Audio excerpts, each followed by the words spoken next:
الحمد لله وكفى وسلام على عباده الذين اصطفى أما بعد أعوذ بالله من الشيطان الرجيم بسم الله الرحمن الرحيم اتقوا الله ويعلمكم الله سبحان ربك رب العزة عما يصفون وسلام على المرسلين والحمد لله رب العالمين اللهم صل على سيدنا محمد وعلى آل سيدنا محمد وبارك وسلم اللهم صل على سيدنا محمد وعلى آل سيدنا محمد وبارك وسلم اللهم صل على سيدنا محمد وعلى آل سيدنا محمد وبارك وسلم. یہ عمر کا یہ زمانہ جس میں آپ لوگ ہیں یہ بہت ہی قیمتی زمانہ ہے بچوں. اسی زمانے کے اوپر اس کو گزارنے کے انداز پر آپ کے پورے مستقبل کا دار و مدار ہے. جو طالب علم چند باتوں کا خیال رکھتا ہے اپنے طالب علمی کے دور میں وہ بہت زیادہ آگے چل کر چمکتا ہے، اور جس نے اس زمانے کے اندر ان چیزوں کو نظر انداز کیا اس کی تلافی آئندہ کسی بھی طریقے پر ممکن ہی نہیں ہوتی. پہلی بات تو ہے ایک خوشی کا احساس، ایک شکر کی کیفیت. جو طالب علم دینی تعلیم حاصل تو کرتا ہے لیکن اس سے خوش نہیں ہوتا، اندر اندر وہ سوچتا رہتا ہے کہ کاش مجھے میرے ماں باپ نے کالج میں بھیجا ہوتا، میں ڈاکٹر بن رہا ہوتا، میں یہ بن رہا ہوتا. ہر ایک کے خاندان میں ایسے لوگ ہوتے ہیں.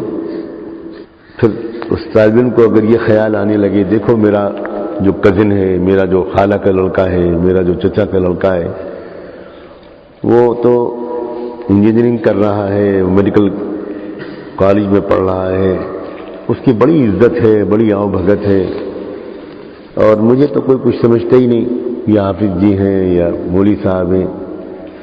اگر کسی طالب علم کے دل میں پڑھائی کے دوران یہ خیال آتا رہا اور وہ بجائے اس کے کہ وہ خوش ہوتا کہ اللہ نے میری قسمت میں سب سے اونچا علم رکھا، میں بہت خوش نصیب ہوں. جو خوش نہیں رہتا آگے چل کر پوری زندگی وہ واقعی خوش نہیں رہ پائے گا. وہ ہمیشہ حسرتوں اور ایک ناکام ادھوری تمناؤں کی آگ میں سلگتا رہے گا. ہر وقت اس کو ایک احساس کمتری ستاتا رہے گا.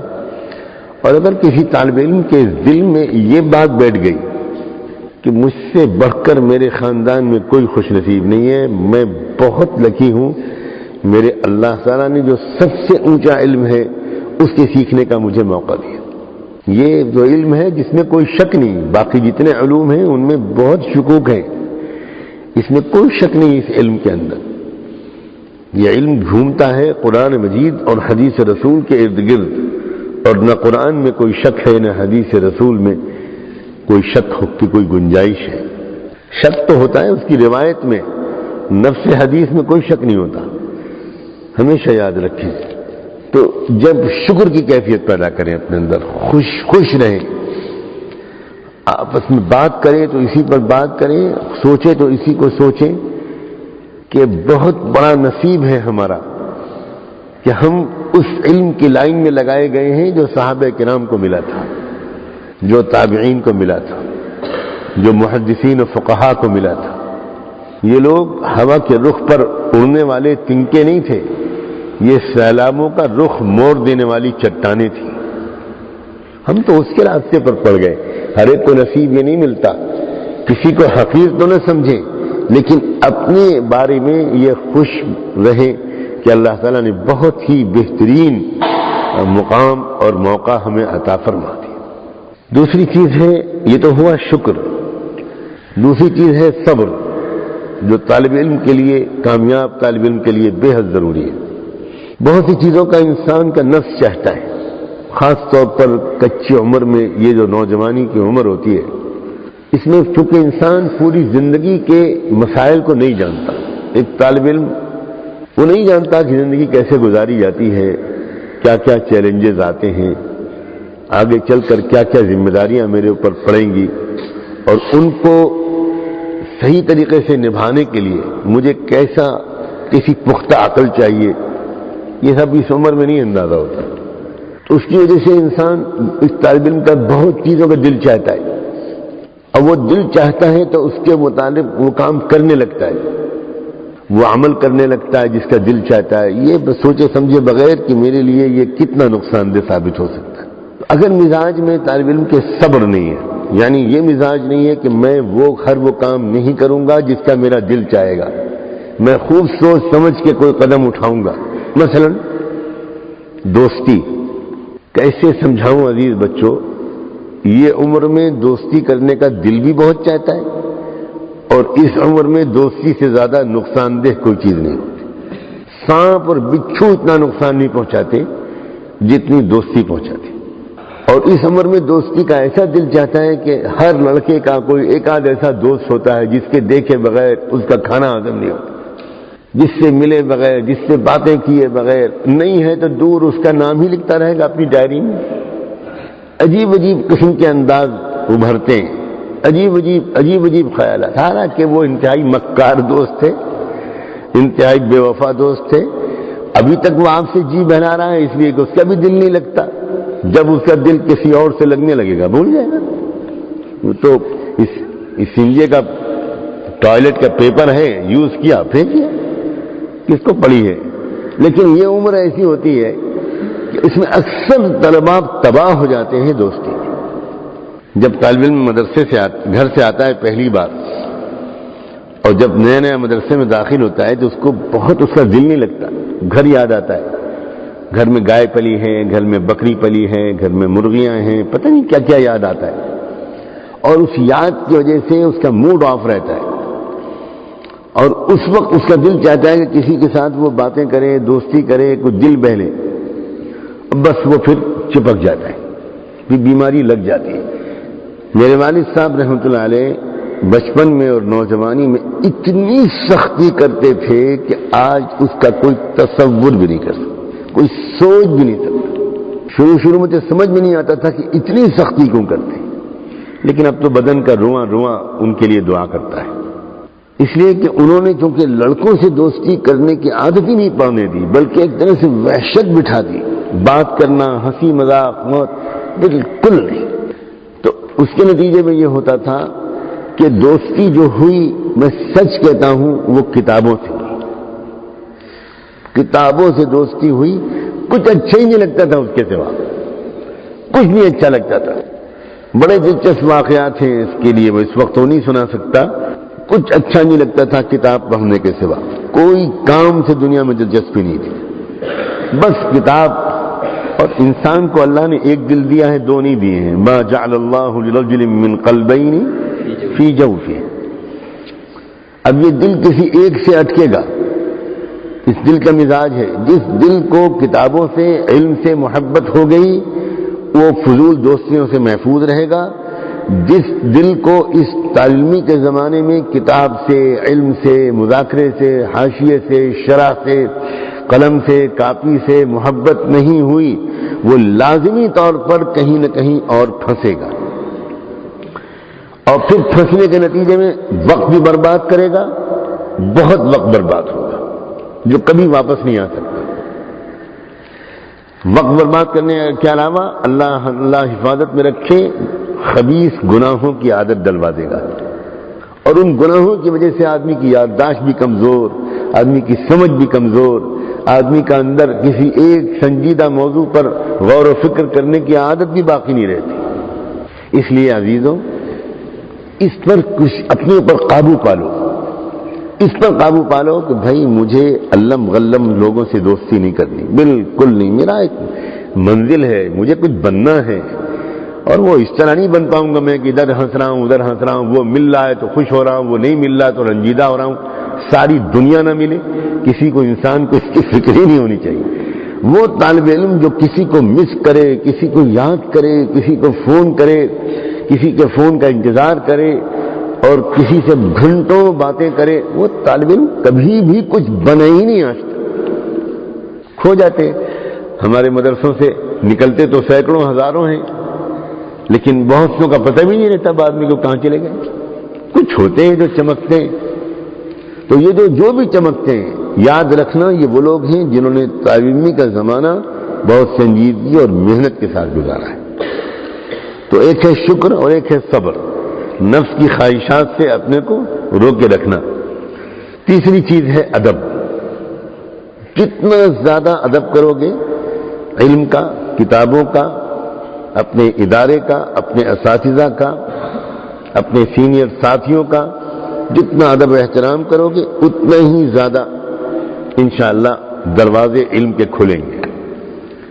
بغیر ادب کیے ہوئے یہ علم نہیں آ سکتا. ہو سکتا ہے اور کوئی علم آ جائے. بے پناہ ادب کرو.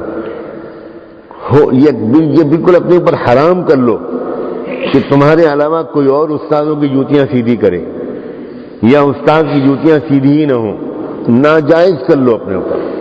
اس قدر اہتمام کرو اس بات کا کہ استاد کے بھی دل میں کسی وقت محبت سے خاص دعا نکل جائے. اساتذہ سے فائدہ اٹھانے کی ایک شکل یہ ہوتی ہے، ایک ہوتا ہے دعا کرانا، ایک ہوتا ہے دعا لینا. حضور اکرم صلی اللہ علیہ وآلہ وسلم کی خدمت کرتے تھے صحابہ کرام، اور کرتے تھے ایسے ہی کسی موقع پر بس اللہ کے رسول کے دل سے دعا نکل جاتی تھی. جس دل سے دعا نکلی آپ کی زبان سے، جس کے لیے دعا نکلی وہ اماموں کا امام بن گیا. حضرت عبداللہ بن مسعود آپ کی خدمت کرتے تھے، کرتے رہے. ایک دن دعا مل گئی، ابن مسعود چاہ بن گئے. سب جانتے ہیں. عبداللہ ابن عباس آپ کی خدمت کرتے تھے، خدمت کرتے رہے یہاں تک کہ ایک دن آپ کے دل سے دعا نکل گئی. وہ ادب و احترام، وہ خدمت، یہ بہت نفع پہنچاتی ہے. چند واقعات مجھے زندگی میں یاد ہے. ایسا لگتا ہے کہ اگر ایک لفظ بھی مجھے آیا ہے تو ان موقعوں میں سے کسی موقع پر دی گئی استاذ کی دعا وہ لگ گئی اللہ تعالیٰ کو پسند آ گئی.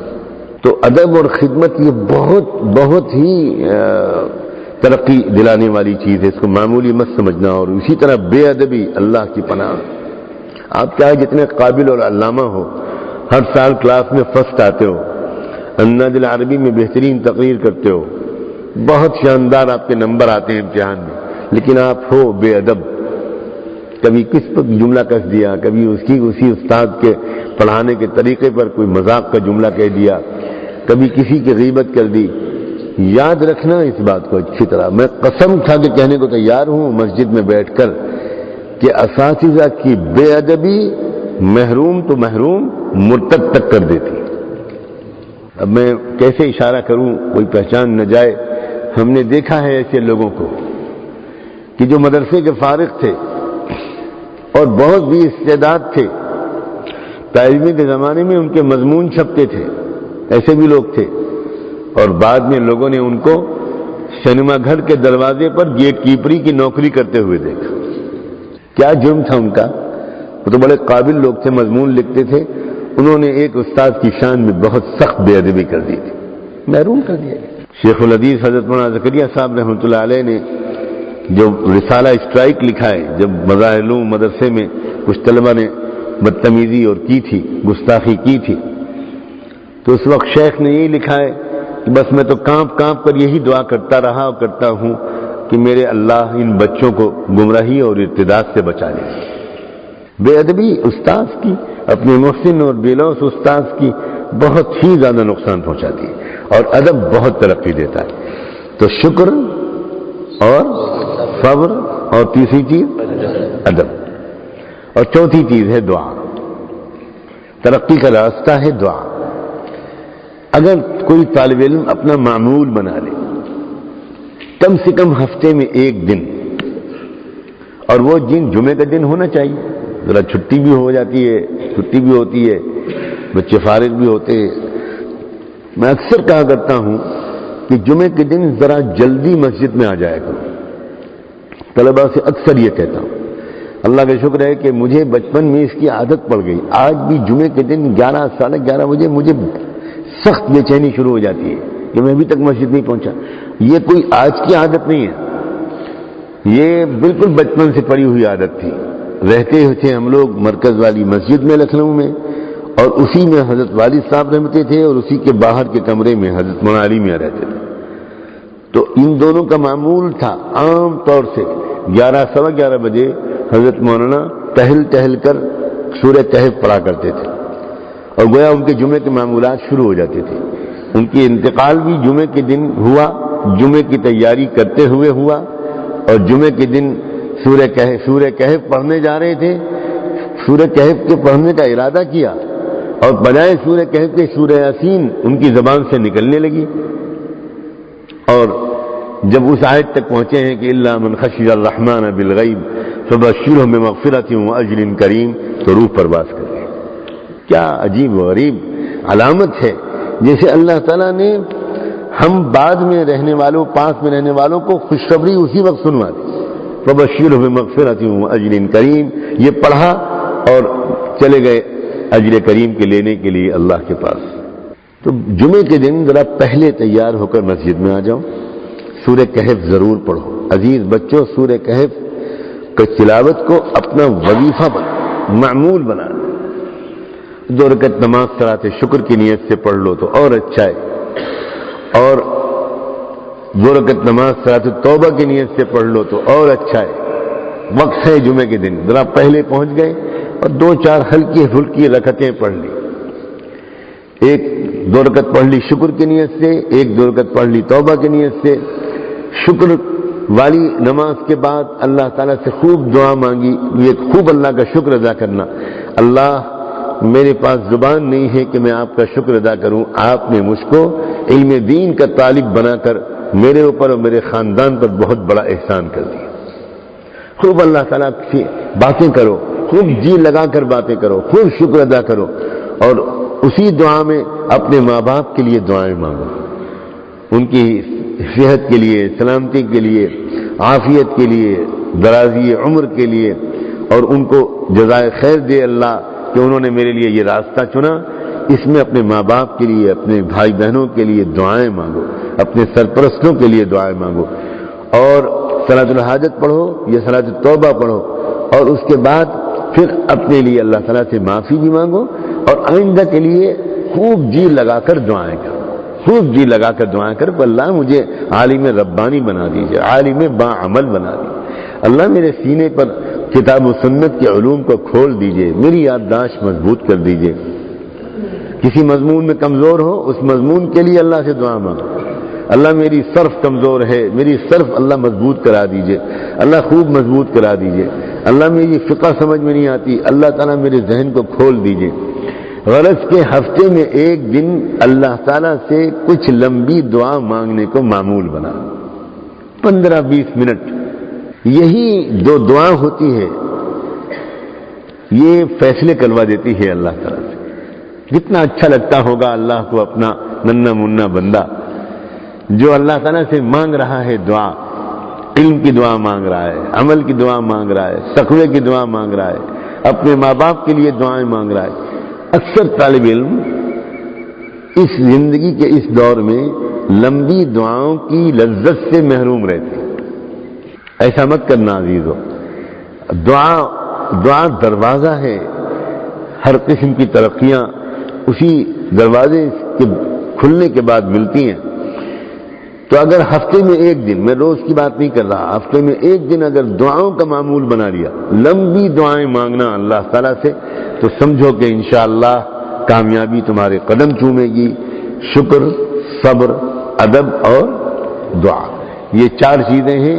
ان کو اپنا معمول اور وظیفہ زندگی بنا لو، اپنے کردار کا حصہ بنا لو. اللہ تبارک و تعالیٰ ان باتوں پر عمل کرنے کی سب کو خوب توفیق عطا فرمائے. اللهم صل على سيدنا محمد وعلى آل سيدنا محمد وبارك وسلم. اللهم علمنا ما ينفعنا وانفعنا بما علمتنا. اللهم إنا نسألك علما نافعا وقلبا خاشعا وعملا صالحا متقبلا وشفاء من كل داء. اللهم فقهنا في الدين وعلمنا التأويل. اللهم فقهنا في الدين وعلمنا التأويل اللهم فقهنا في الدين وعلمنا التأويل ربنا ظلمنا أنفسنا وإن لم تغفر لنا وترحمنا لنكونن من الخاسرين اللہ ہم آپ کے بندے صبح صبح آپ کے دروازے پر حاضر ہیں. اللہ ہم نے تو دنیا میں دیکھا ہے جب کوئی فقیر صبح صبح صدا لگاتا ہے تو گھر کے بچے بھی کہنے لگتے ہیں ابو امی یہ صبح صبح کا فقیر ہے, یہ خالی ہاتھ نہ واپس جانے پائے. اللہ ہم بھی تو صبح صبح کے فقیر ہیں, آپ کے دروازے پر آئے ہیں, مغفرت دے دیجئے اللہ, علم دے دیجئے, روشن دل دے دیجئے, روشن دماغ دے دیجئے, پاک دامن بنا دیجئے.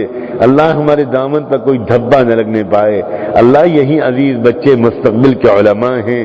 اللہ کون ان میں محدث ہوگا, کون ان میں داعی ہوگا, آپ ہی جانتے ہیں. اللہ ابھی سے ان کے دامن پر گناہوں کا کوئی دھبا نہ لگنے پائے.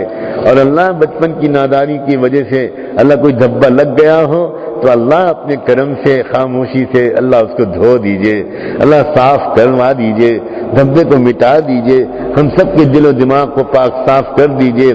جوانوں کی جوانیوں کو بے داغ رکھیے, جوانوں کی جوانیوں کو بے داغ رکھیے. احتیاط کے ساتھ اور پاک دامنی کے ساتھ زندگی گزارنا ہم سب کے لیے آسان کر دیجئے. اللہ جو چند باتیں عرض کی گئیں, اللہ شکر, صبر, ادب اور دعا, اللہ اس پر عمل کرنے کی کہنے والے کو بھی اور سننے والے سب کو اللہ بھرپور توفیق عطا فرما دیجئے. وصلی اللہ تعالی علی خیر خلقہ سیدنا محمد وعلی آلہ وصحبہ اجمعین برحمتک یا